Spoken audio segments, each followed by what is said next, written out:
My 5-year-old son has an imaginary friend who tells him things that are going to happen, and they always come true.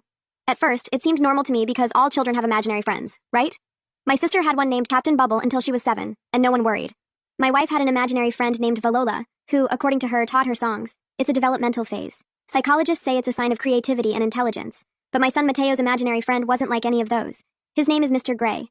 Mateo started talking about him. He said it was going to rain a lot and not to take the red car. My wife and I looked at each other and played along.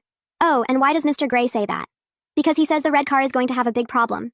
The sky was completely clear. There was no chance of rain in the forecast. I laughed and went to work in the red car as always. That afternoon, a storm hit that wasn't in any forecast. The worst in 20 years, according to the news. It flooded 3 streets downtown, and a tree fell. Exactly in the parking lot where I left my car. When I got to the parking lot, my red car had a tree on top of it. Completely destroyed. If I hadn't gotten out 3 hours earlier, I would be dead. I got home that night, and Mateo was having dinner quietly. He looked at me and said, "Mr. Gray says he told you so." My wife looked at me, her eyes wide. I sat down and tried to process what had just happened. A 4-year-old warned me about a storm that meteorologists didn't predict, and about a tree that was going to fall exactly on my car. Coincidence, I told myself. It has to be a coincidence. The second warning. The second time was a month later. Mateo was playing in the living room, and suddenly he stood still, staring at the empty corner of the room.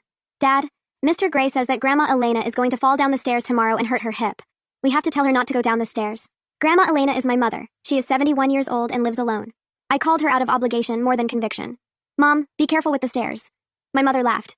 "Oh, son, I've been going down those stairs for 40 years. I'm not going to fall." The next day at 3 in the afternoon, my mother fell down the stairs. She fractured her hip and was in rehab for 3 months. When I went to the hospital and came back home, Mateo was waiting for me at the door. "Mr. Gray says Grandma will be fine, but next time you should listen to him." That night, my wife and I had our first serious conversation about Mr. Gray. She was scared, but tried to rationalize it. "Children are perceptive," she said. "Maybe Mateo noticed your mom was losing her balance and processed it as a prediction. And with the car, maybe he saw something on TV about storms." I asked my wife, "Do you really think our 4-year-old analyzed his grandmother's balance pattern and predicted a hip fracture?" She didn't answer. The third warning. The third time was the one that cost me my sleep forever. Mateo came into our bedroom at 3 in the morning.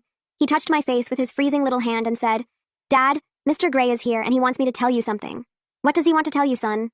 "Not to me, Dad. He wants me to tell you. He says Mom's baby isn't going to make it." I sat bolt upright in bed. My wife was asleep next to me. She was 5 weeks pregnant. We hadn't told anyone. Not family, not friends, not work. Only she and I knew. Mateo couldn't have known because we deliberately didn't tell him. We wanted to wait until the second trimester. "How do you know Mom is having a baby?" "Mr. Gray told me. He says the baby is sick and that Mom is going to be sad, but later she'll be okay." I woke my wife and told her. She turned pale. The next day she went to the doctor and they ran tests. The pregnancy was ectopic. If they hadn't caught it in